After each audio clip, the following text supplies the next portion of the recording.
That's right. Good evening, everybody. It's your man PStock, and iHipHopTV one-on-one is back for season 3. It's going big, man. Backed by popular demand. It's great. I hope everybody weathered the pandemic, the storm, everything, the holiday, coming into the new season, and we have a great show as usual. Big shout out to Aladdin 19 in the house. Big shout out to Dark Diva, Mad Money Militia, back in the stride again. Here we go.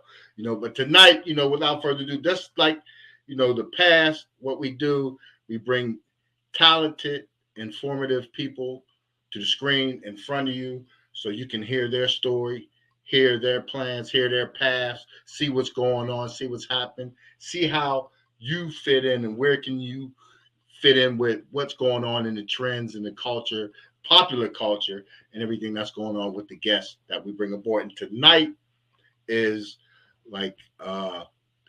tonight's guest is historic. If you know anything, you want to talk about fashion, you want to talk about music, you want to talk about popular culture.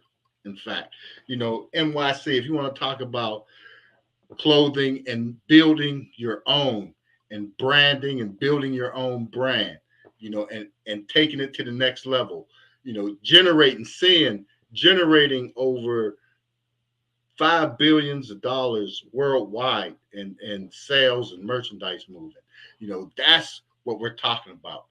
Coming back, starting out in the 90s.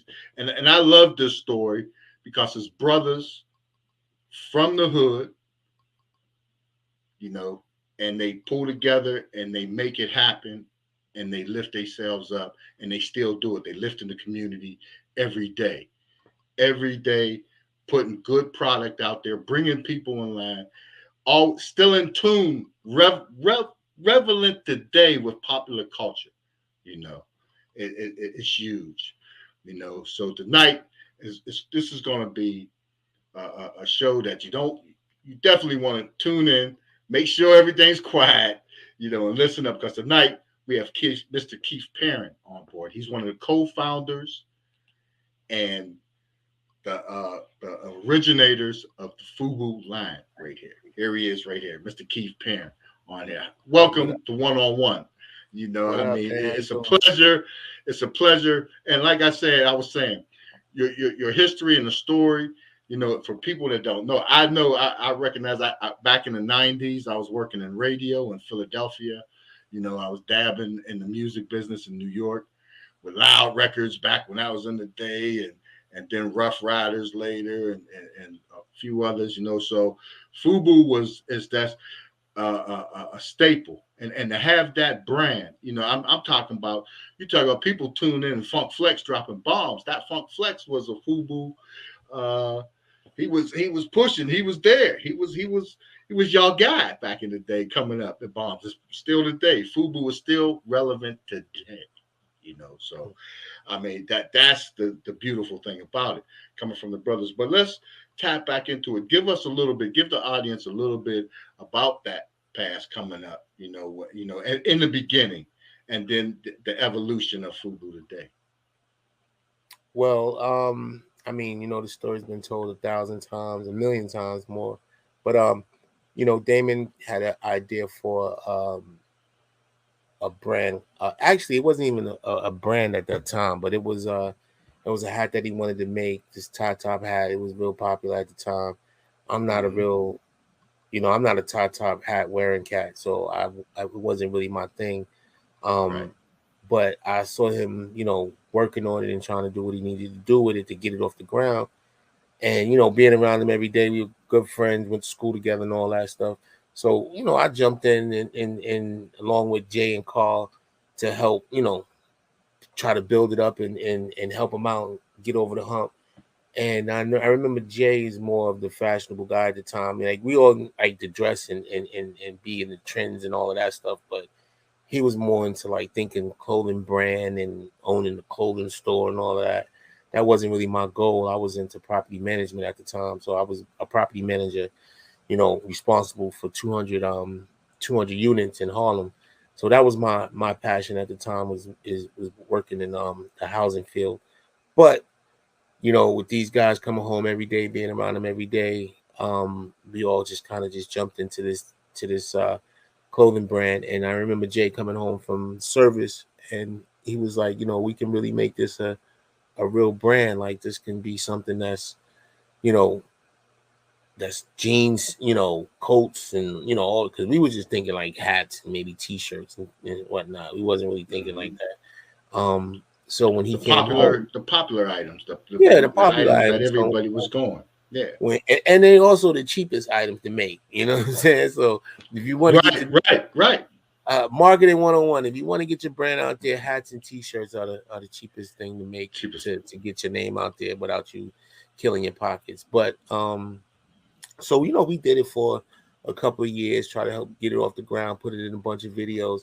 And even though we had, you know, friends like Hype Williams and Ralph McDaniels back then at the time when we was placing these videos, placing these the clothing in the videos, it wasn't until I think it was Fredro Starr. He was doing New York Undercover, and he wound up coming to the house, grabbing some shirts, and he went out and said, "You know what? I'm gonna shoot this on a show." He shot on New York Undercover. He wound up getting killed in the shirt, but it was like for us, it was like a 30-second commercial, you know. So, and we had never been on. That's huge.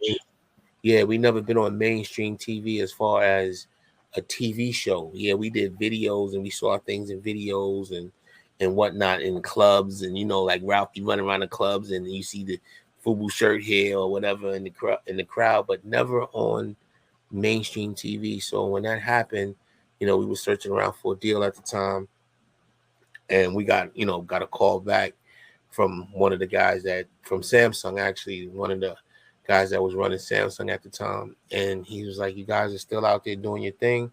You know, once y'all come back in for a follow-up meeting," and then we did that. And at the time, actually, Daymond was the only one that did it because, you know, we were like street dudes at the time. Nah, I mean, we was, you know what I mean? Nah, I'm saying it was all that going on back then. So, but he, you know, he didn't want to, you know, mess up the deal, so he just went down there himself and made things happen. And when he came back, you know, things just started to turn around. And from there, we moved from the house. We moved into the Empire State Building, where we remained there for 20 years. We were there for 20 years. Empire State, 20 years. That's huge. You know, Yeah. that's longevity. And that's what I said, because there's a lot of other brands. I remember that because working with Big Giant and Lady B in Philly, you know, people used to come through. They was pushing Varsity. You remember Varsity wear? They had Varsity, one of them ones. They was throwing that out for us to push that. But the longevity with FUBU is still intact today. Mm-hmm. You know, Yeah, I that mean, brand. you know, we built a legacy, man. So you really can't really talk about hip hop. You know, the early stages of hip hop, the 70s and 80s. You know, we were in our teens and whatever, and you know, early teenage years. But once it got to the 90s and past there, you know, you can't really talk about hip hop without mentioning FUBU, because we was in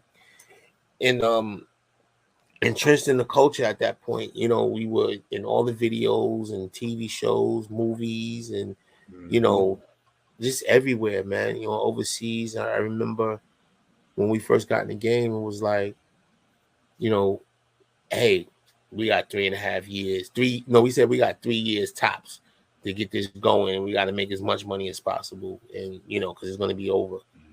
And when that third year came, and we were so, you know, nervous, but at the same time, we was making the most money we ever made, you know, to date. That's when the whole 350 million thing came into part, because we started, you know, expanding. And you know, what we did was we opened up when everybody was here and doing things, we were always trying to figure out how we can zig when others was zagging. You know what I'm saying? Because we noticed that at one point everybody was trying to do the same thing we were doing. Like if we did an ad and stacked some jeans up a certain way, then 2 months later somebody else did the same ad with their jeans. You know what I mean? So we started figuring out different ways where we can, you know, go where people were, you know, weren't really trying to go. So we started doing the BMX and the, the X Games and, NASCAR and different things like that. So, and then from there we built over 200 freestanding stores overseas. So we have places like South Africa, Turkey, Milan, Saudi Arabia, Germany, Korea, Huge. Japan. Global. Like, I remember That's going to global. Japan. I think I went to Japan in like 98, 99, and Mhm. walking down the block, seeing a whole FUBU store and like 200 people Mhm. outside the FUBU store waiting for the event. I'm like, it's just Yeah, crazy, So it's been a ride, man, and to be in this game. This is our 30th anniversary year, so to be in this game that's 30 years, huge. you know, That's is huge. I mean, that's big, and I love it. And I hope y'all do 30 more, hands down. Because that's what I want to see. That's the positive projection of us black men, us brothers making it, pulling each other up, and I want to see it because that's a great model. So your legacy, so other people coming behind can see your legacy and strive for the same thing. To see right. that y'all came out and y'all did it. And man, Mm-hmm. y'all get all the flowers in the world for that, man, because Yeah, I you know appreciate that. that's what I see, and that's the legacy continues. So that's what I'm saying, and that's what we're here to talk about tonight. FUBU Radio as well. That's a part of it, and that's a branch. That's like iHipHopTV. You're in touch with the popular culture, Mm-hmm. and FUBU Radio is still taking that culture and delivering it worldwide. Uh, give Right. us a little background on that because because the artists, we deal with a lot of artists. They're going to be coming through, so I want them to hit it and strive to. I got to get my music there. I got to get my people there. I got to get my profile Right. there. Well, I kind of a few years ago, I want to say maybe about 8 years ago, a good friend of mine, he came to me and was like, and especially at the time, I was trying to figure out, because like I said to you earlier when we was talking off camera, I said I did the clothing thing, so I wanted to branch out and do something that I was doing on my own, that I can build up on my own. You know what I mean? Because Yeah. everybody was starting to do different projects. I know Daymond had did the Shark Tank thing. He started doing that. Yes. And even back then we were slated to do like one of the first I think it was the first reality show on BET, and Mhm. and he didn't want to do it. We didn't know that he was talking to ABC with Shark Tank, and that's why he didn't want to do it. But he just kept saying, "Nah, I don't want to do it. I don't want to do it." And we were kind of like arguing. I'm like, "Come on, bro. This is gonna take us over the top." But he didn't want to do it. So at the time when he switched up and did the Shark Tank thing, I was like, "Okay, well, that's a better look. That's a Yeah. great look for you, actually. So when he did that, everybody just started to, figure out, different lanes that they can jump into. And I wound up getting into starting a radio station with my guy. And the concept behind what we're doing with the radio station is kind of the same concept that we do with the clothing brand, because it's all about our community and giving back and building our people up. Um, and, with the station, I was just tired of hearing the same old 20, 30 songs every day. Like I would switch from one station to the next and they be playing the same song at the same time. I'm like, wow, I used to go to when I first started going to LA back in the days, I'm not sure the radio station, but they used to play everything. They used to play hip hop, they used to play R&B, they would play East Yeah. Coast, West Coast, South music. Like they would play all the music. And I used to be like, man, this station is really rocking. They play everything. So I always had that in my mind that, especially when radio started to become basically a system of, okay, these are the playlists that everybody plays. I Right. felt, you know, there's a lot of music from the 90s that was really, hard and was hitting hard. Like And this even back in the 80s, you might want to hear, you know, I need a roundaway girl. You know what I mean? Like you just Yeah, might want to hear yeah. that. And for radio to play the same 20 songs, 30 songs all the time, it was just That frustrating. So then I rotation. went out and I bought satellite radio. So I started satellite radio in all my cars because I never wanted to hear all of this stuff. So anyway, make a long story short, we just provide, you know, a platform where we can empower, encourage, uplift, you know, our people and show them, hey, you know, you don't know how to get grants. Hey, this is how you go get grants for this. Or you don't know, you know, even when the PPP was out, we was like, okay, this is how you go get your, you know, your PPP, and this is the requirements, and you know, it's just educating people and giving them that platform where they can go to get information from and Right. good music. You know what I mean? So Yeah, we keep teaching music. them how to hunt and fish, you know, Yeah, and that's the path you're doing. Not giving it to them, showing them how to do it, you know, yeah, you know. So and that's huge. yeah, and then you know, and we it took us, like I told you earlier, it took us a while to get over the hump. You know, it was sometimes where I wanted to quit, but I had, and I don't want to say it like I started something I wanted to quit. It's about knowing when you are either gonna get over this hump or you're gonna jump off this ship and do something else because this isn't working. And I never felt that it wasn't working. It was just taking a long time to get to where I wanted it to go. And then with the pandemic setting us back, you know, once we got over the hump, the pandemic set us back and we basically had to start all over again. So, excuse me. But, you know, for us, well, for me rather, it wasn't about quitting because I saw the work that my team had put in and the sacrifices that they made, and I just couldn't see myself quitting on them, you know what I'm saying, or giving up Yeah, on them. When the yeah, road was rough, yeah, it was rough, but it wasn't to the point where, you know, I felt it wasn't going to work. So I just had to keep going, and then finally we got over that hump. So this year I'm looking forward to a great year. You know, we're doing big things. We have a new deal in place that we just locked in. So 2023 is gonna be epic for us, and I'm looking forward to it. yeah. That's huge, and you got a great lineup of shows on Oh there yeah, for those of you out there. You people, you just want to get out there. I mean, it's multiple. It's about 15. What is it, about 15 yeah. It's shows, and about then the music as well. yeah. It's It's about about 15 shows. yeah. No, it's just about.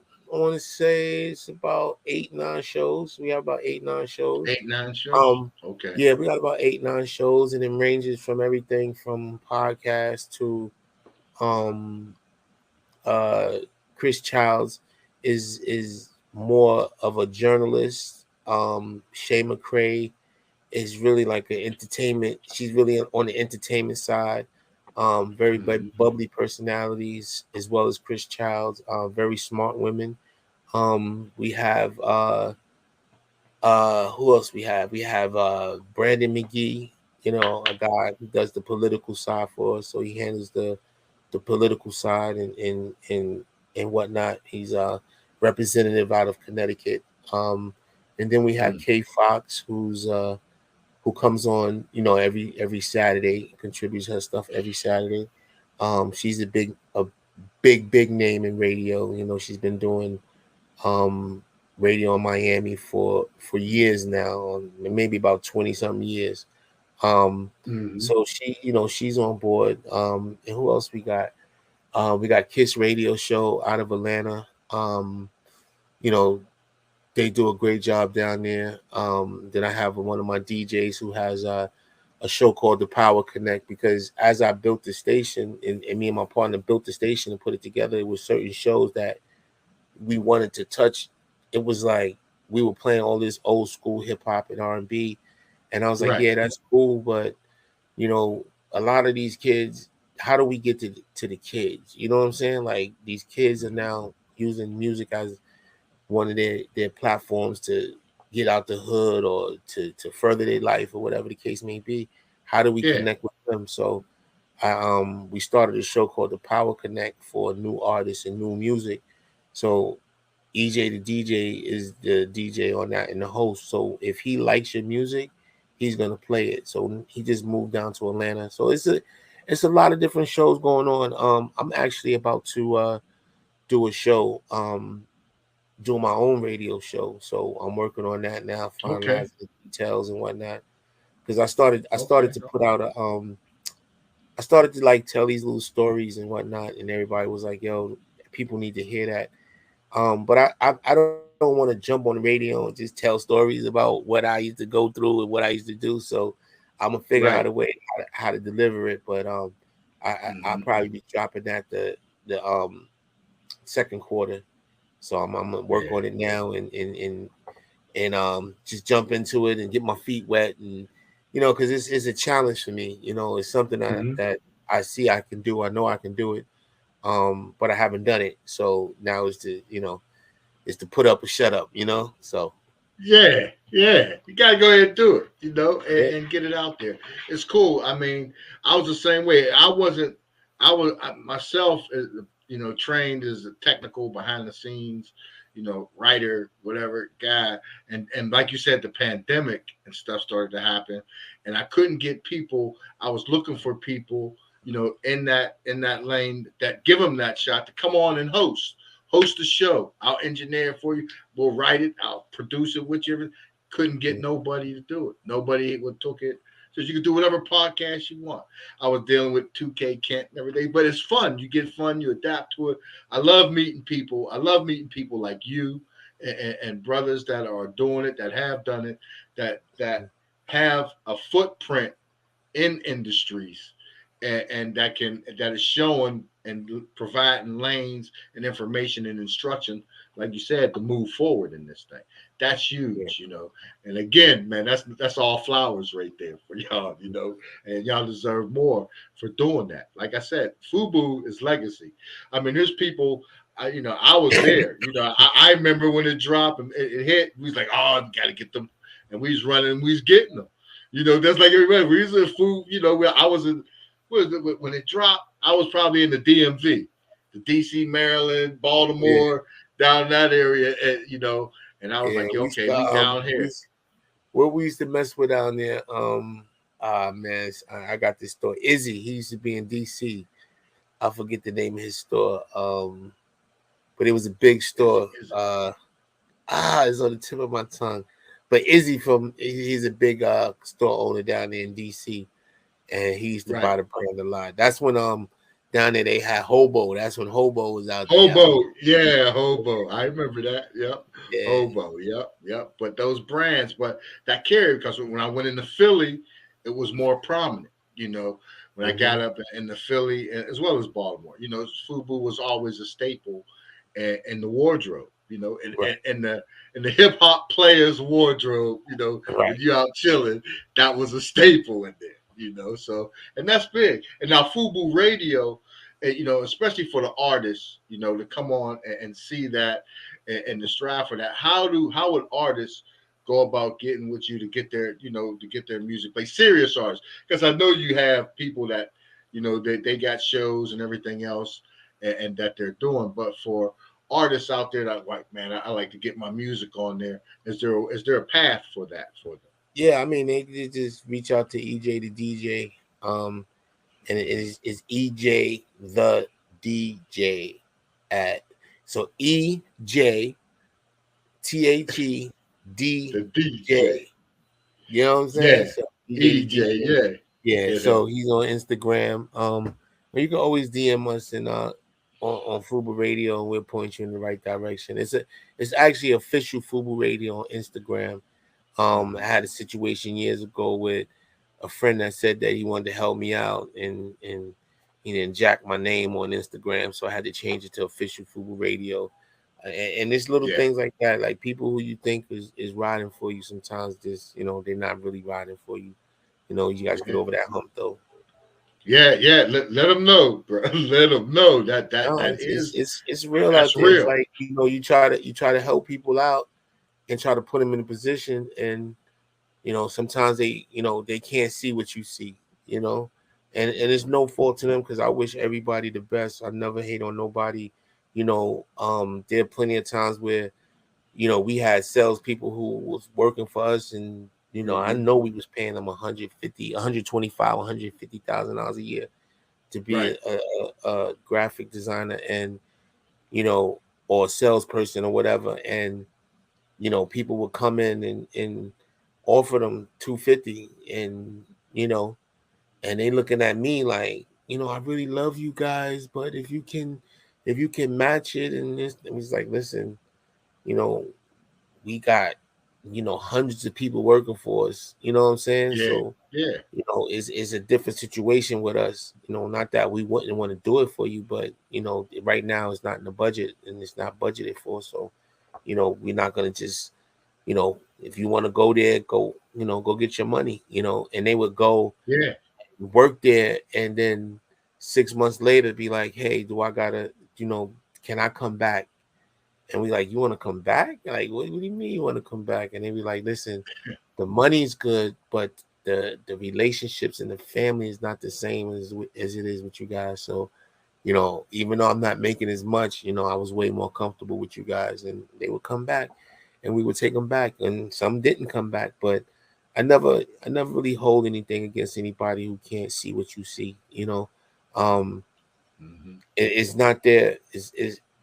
They're not in a position to see what you see. You can only lead a horse to water. You can't make them drink. So if you show them what you think you can achieve, or what they can achieve, and they don't see that for themselves, or they want to go another route, then you go your route and you do your thing. And I wish you the best. Like, because at the end of the day, I'm really into everybody winning. We can win together, cool. But if we can't win together, you went on your own, I went on my own, and maybe we'll come full circle and come back around. Back around. Yeah. That's real talk right there with that statement.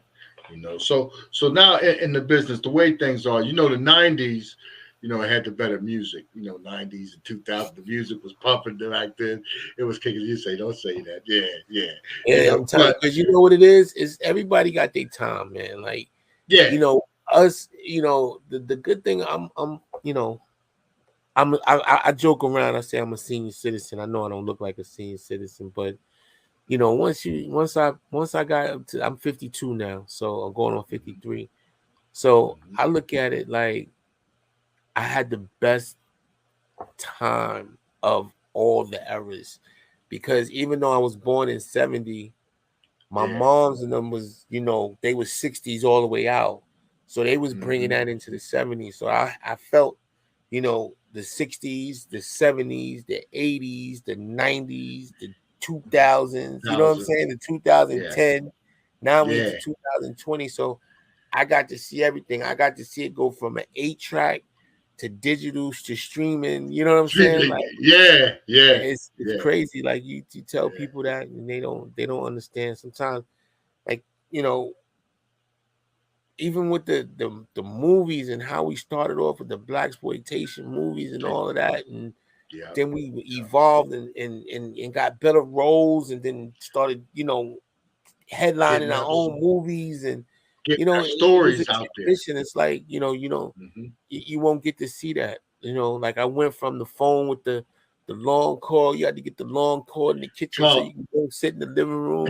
You know what I'm saying? So since somebody call your house, if you ain't have call waiting, your phone was busy missed for that call. hours. Yeah, it was busy. You know what I mean? Like, it was crazy. Like, everybody had I one remember phone. all that.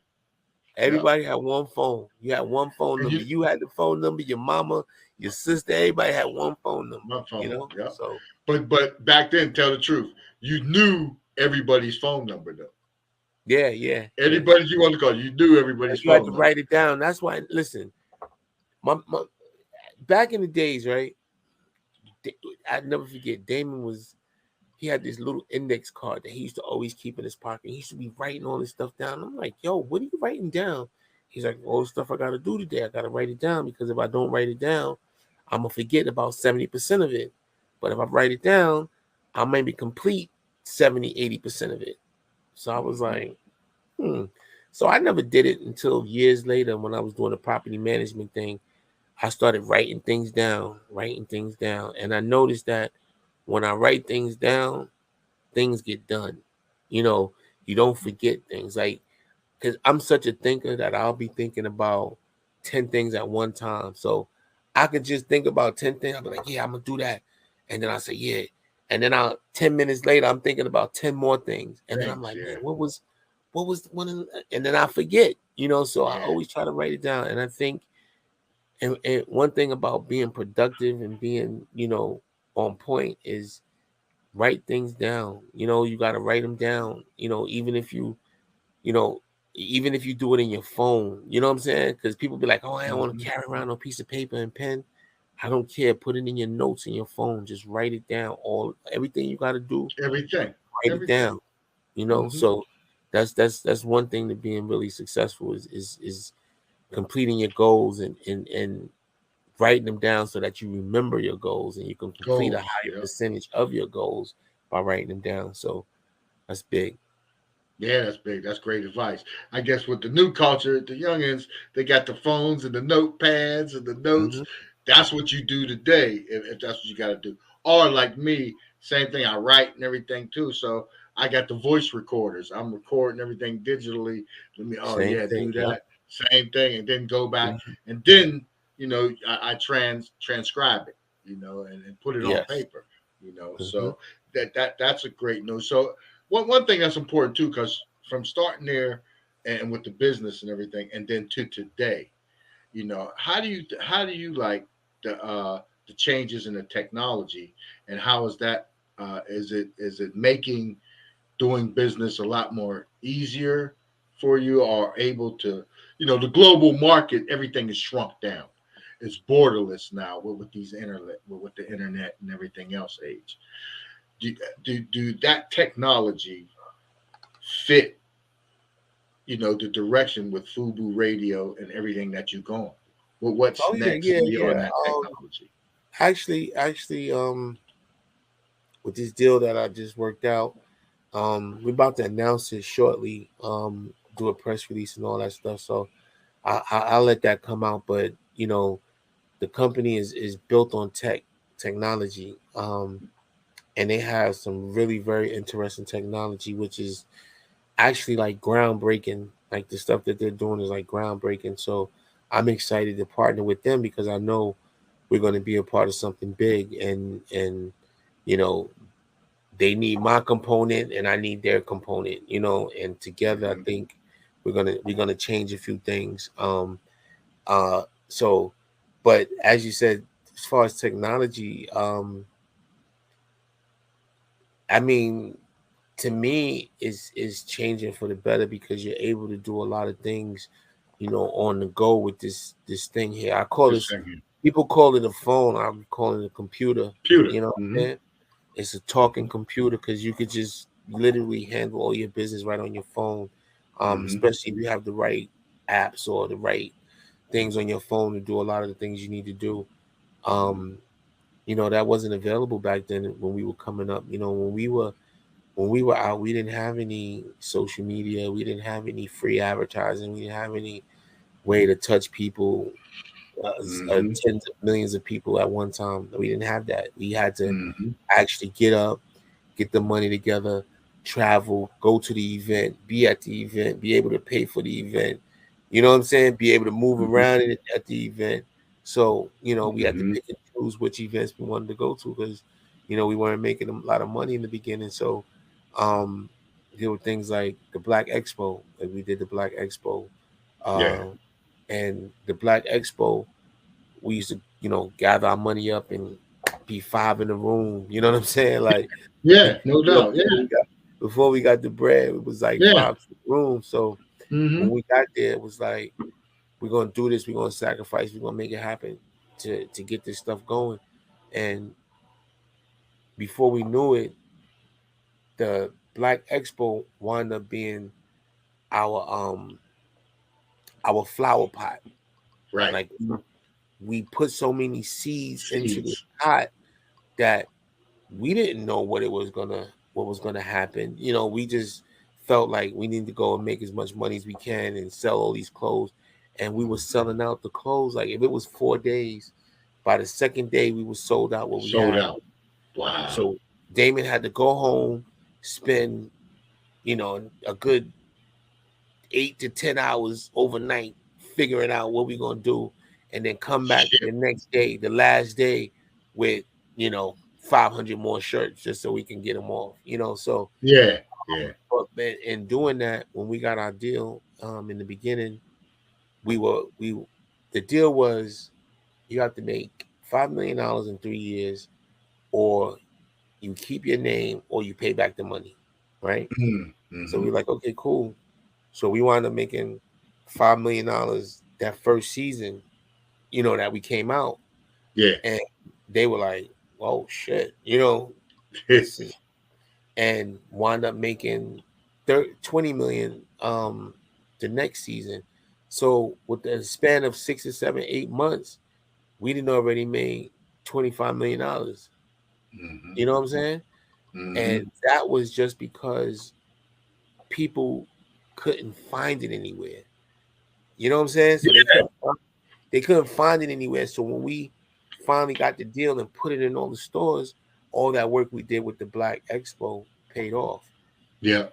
Yet we didn't know, until we started seeing the people like, yo, I used to come here at the Black Expo. I just bought, you see what I got? It was, then you start to see the people come back around you again at different events and whatnot. So, sometimes, you have to start somewhere, and people don't get that. Like even now, I'll consult with people and I'm like, you're like, yo, I made $200,000 this year. Mm-hmm. And I'm like, oh, that's good money. Yeah. That's good money. I said, you ain't really got no overhead. That's some pretty good money. I said, okay, your goal now is to make 400,000 the next year. Mm-hmm. Everybody want to go from 200,000 to $1 million and 10 million. Mm-mm. It just doesn't work like that. It don't work like that. Like you gotta crawl before you walk. And nowadays the system is different. It's not built the way it was when I was doing it. You know what I'm saying? Like deals that we got was, okay, you have an idea, you work at it, you get it popping a little bit, and people start talking about it, and then somebody give you a whole bunch of money, and then you either in debt or you make it work. And you know what I'm saying? Yeah. But nowadays, people don't want to invest in that. You have to be doing 10 million. We was doing $300,000 in sales, talking about we had $1 million in sales. Nowadays, everything is pretty much transparent, so you can't, be fronting like that. Like, what I'm saying? No, you can't. They want to see the numbers. Yeah, and then you have to, people are not really investing like that in startups and everything like that no more. So you really have to get this shit off the ground, and then they come in later on and be like, and it's always a better situation like that, because now you have a little leverage. If you sell your own stuff and you build it up, you're not coming with your tail between your legs. But you need money. You know what I'm saying? So yeah. Now that's always the issue. With the startups like that, you're at the bay of those people. That's like the recording artist with the record deal. Did you get into the worst loan of your life? And you don't want that. And that's big. So and on that, Keith, what's the best advice anyone has ever given you? The best advice,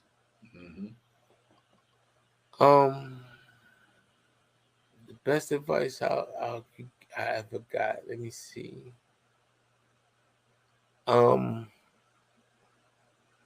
Save your money. Use other people's money. And the reason I say that is because a lot of times you don't really understand how important it is to save your money. It's always easy to get a lot of money. Oh, I tell you, the best advice is, if I'm going to spend $100,000, if I'm going to spend $10,000 a month, I got to be making $30,000 to $40,000 a month. I got to be making 3 times the amount of money I'm spending. You know what I'm saying? I got to Mm-hmm. be, because before it was like when I was coming up, I didn't really have no financial literacy.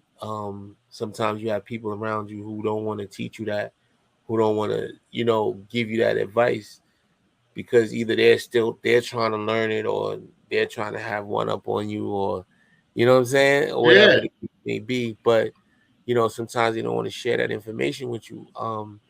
And when they do share it with you is really important because, you know, you make $10,000 a month and then you say to yourself, oh, my bills is $8,500 a month. Mm-hmm. And you basically spending 85% of your money every month Money. that you have. And there's no way you can ever come up and save because you're spending all your money. So it's better for you to save your money than to really spend your money. But when you're talking to kids who come from the hood and Yeah. they see all this now. Today's world is even worse because it's all about designer, and you got to have this, you got to have that. When I was Right. coming up, it was about the jewelry and the cars, and it wasn't Mm-hmm. really about having on the $10,000 sweatsuit and all that stuff that you could wear once and can't really wear it too many times and all that stuff. It wasn't Yeah. really about that when we was coming up, but you Mm-hmm. know, um, I learned early on that I didn't need a lot of stuff. Like Mm-hmm. I was driving Benz. My Benz was like 100 some thousand, but it wasn't 500,000 Maybach. It wasn't a $2 million Bugatti. You know what I'm saying? It wasn't Yeah. wasn't Yeah. that, and it worked for me. And then the older I got, the more I realized that You cars are didn't just need that. material, material things. I sat there. I had a conversation one time with Matthew Knowles in Vegas, Mm-hmm. and me and this brother, man, we talked for about a good 3 hours. And at first, I was intimidated because he was Beyonce's father, even though I was who I was at the time. He was coming at me with some real deep rhetoric, right? So Mm-hmm.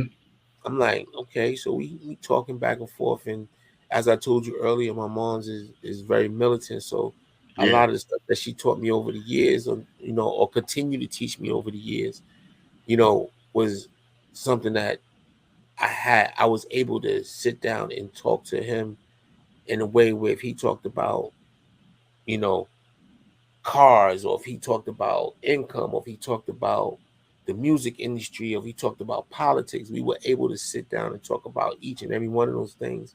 And Right. one of the things he told me early, and this was around, I want to say 2000, 2001, whenever Jay-Z and Beyonce started talking. Talking. Right. Yeah, Okay. Yeah. when they Early started dating, because 2000s. Yeah. Jay-Z was there. He was there too, shooting hoops at the court. It was a radio um, convention in Vegas years ago, Mm-hmm. and he said, do you buy your cars or do you lease your cars? And I was like, well, I leased my first car, but I bought my second car because I want to own as much car. He was like, listen, let me tell you something. Don't ever buy another car as long as you live. And I was like, Mm-hmm. what? What are you talking about? So he said, man, you go spend all that money on that car. As soon as that car touched the pavement, it depreciate 30% right off the lot. And Yep. then the more you drive it, the more it goes down. He was like, lease all your cars. He said, I lease a car, and right now I think he had a Bentley or something. He said, I just leased a Bentley, and in 3 years when that Bentley is up, I'm gonna go get me a newer one.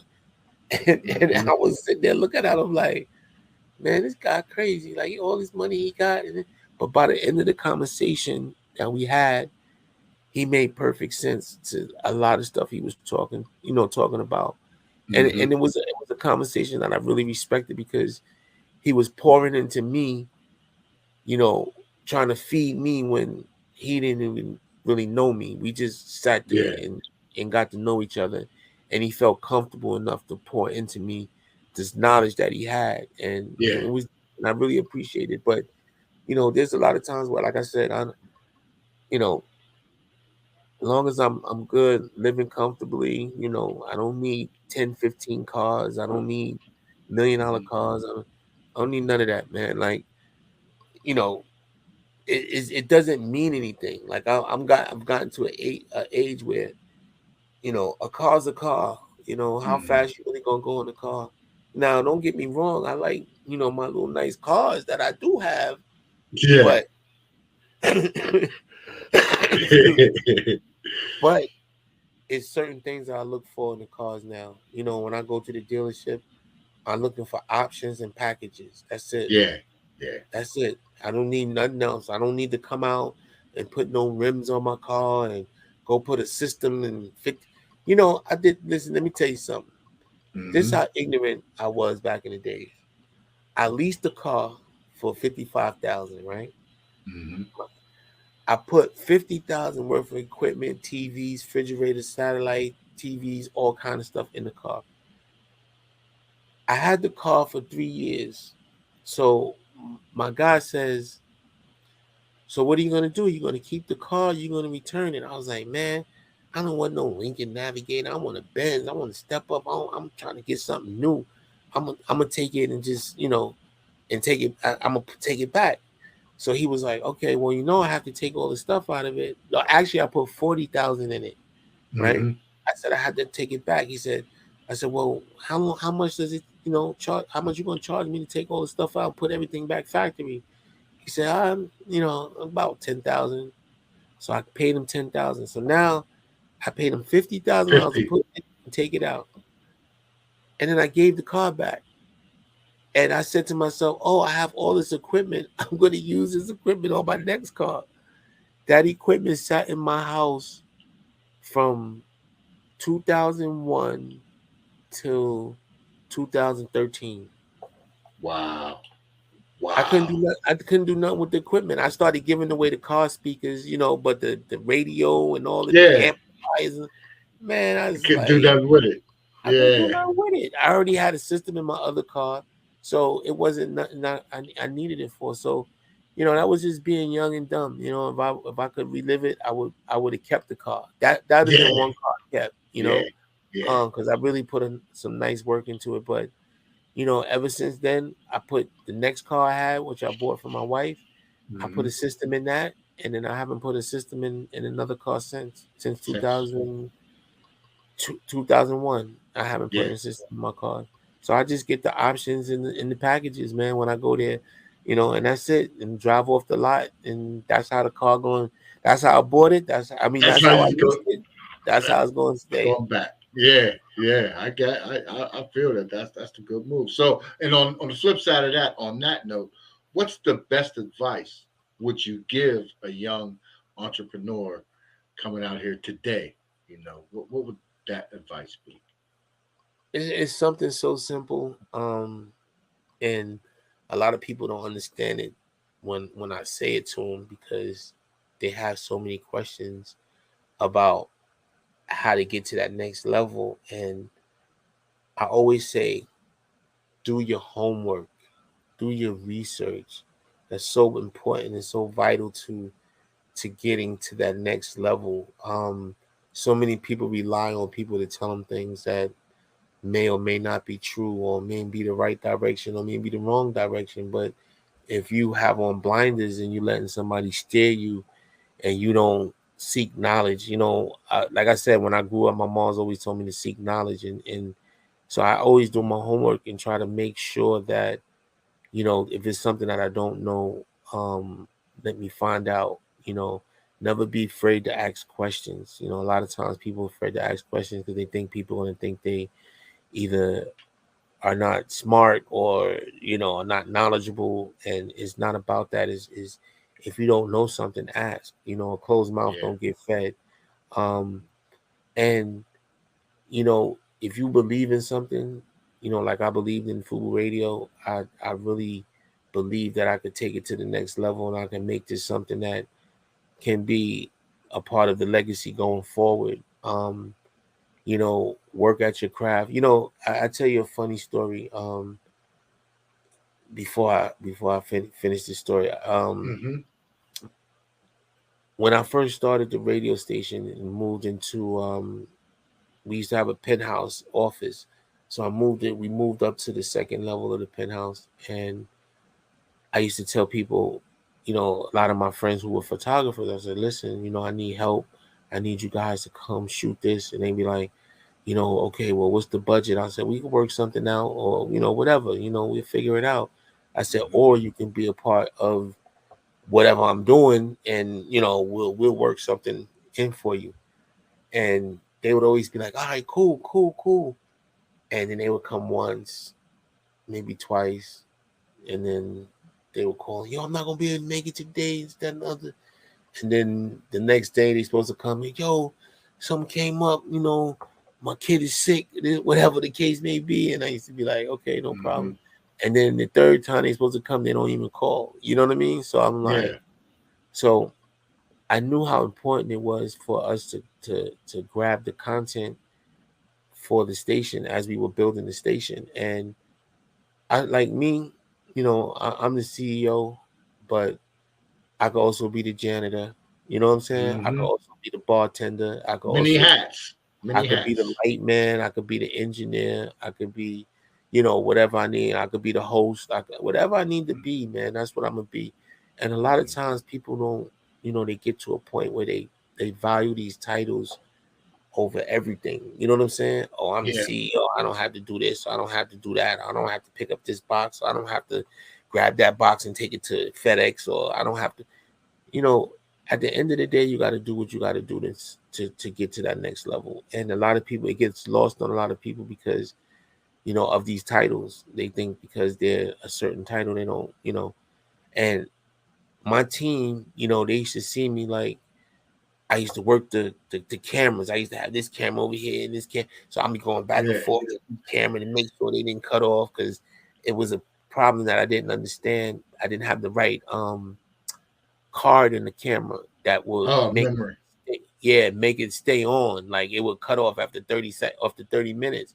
So you would see me constantly going over there. This camera cut off. I'm turning it on. Then I got the lights on, but I got the lights running on battery, so I can move them around where I want them to move. And then realizing that these batteries only last an hour, and then now I got another show coming in after this show. Now I ain't got no lights for this show, because like it was crazy, was figuring it out, but I would figure it out. So I would be running the lights, I would be running the cameras, and then my engineer would call me and be like, yo, I missed the train, come in, I'm gonna drive in, but I'm gonna be there like 45 minutes late. Okay, cool.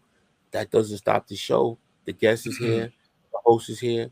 Now I'm the engineer, the light man, and the cameraman all in one day. You know what I'm saying? And never complaining about it, because I needed to capture that for me, and for the team. And wind up capturing about 4 terabytes worth of content. Over almost a good year and a half, 2-year time span. So, but if I would have sat there and been like, I'm the CEO, I don't got to do this, I don't need to do that, I'm gonna hire somebody to do this, I'm hire. Sometimes it's better off doing it yourself, and not letting a circumstance like that hinder you from getting what you need to further your business. You know what I'm saying? Or to have that content that people would love to see. Like I've never even, like I put the content out on Instagram stories, but I've never put the content out. So we still got a lot of stuff that we're gonna drop for you guys to show you how basically how we built the brand. So I'm happy that I was able to do that and capture that moment. Yeah, that's huge. Sound like what I do. Same thing. Got to wear every hat in this thing, and you have to, to get that level of perfection that you want, that you're satisfied with, that you want to put out there to represent your product. Right. I think that's important, and always show that growth and that movement forward. And that's great. And that's great advice. To come down. So.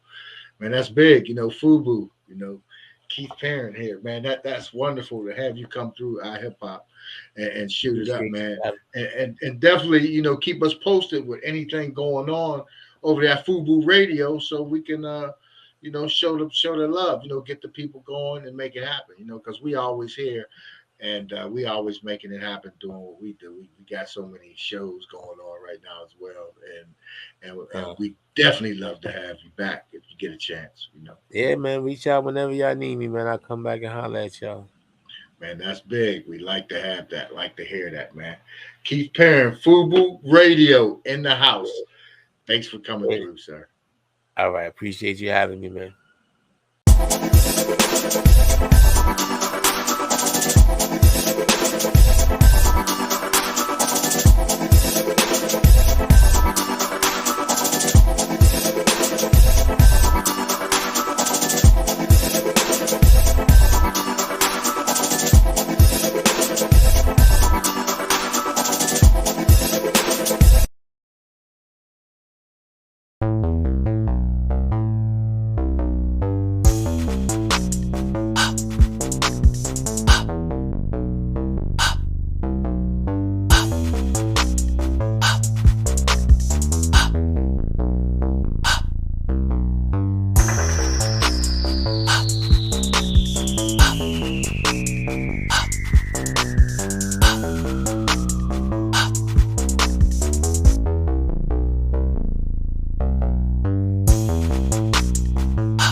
The baby comes out premature, right? Yeah, and the body isn't fully developed because you exposed the fetus to the light before the creation process was done.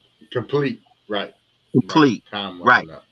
Right. And the first pain that baby experience is when it comes out the womb and the light hit the baby eyes for the first time, and his eyes have to adjust to the light for the first time. Light. Yep. Right. So they used to say that the fastest way of travel was moving at the speed of light. It's where you got the number 1 from. It's where you got the letter L from. Einstein said no. He said if we can bend space and time and bring one point to the next using dark matter, dark energy, and create a wormhole, it's called the theory of relativity, the Rosenbridge theory. Then we get from one point to the next instantaneously. 0 comes before the 1. Darkness comes before the light. So when you ask yourself, when you go outside, you look up at the sky on a clear night, and you see all the billions of stars up there. What's behind and around every star? Darkness. So if God is everywhere and omnipresent, the only element in the whole universe that's everywhere at all times is what? Darkness. So if God is 100% love and peace, what's the only element in the whole universe that has no destructive properties in it at all? Darkness.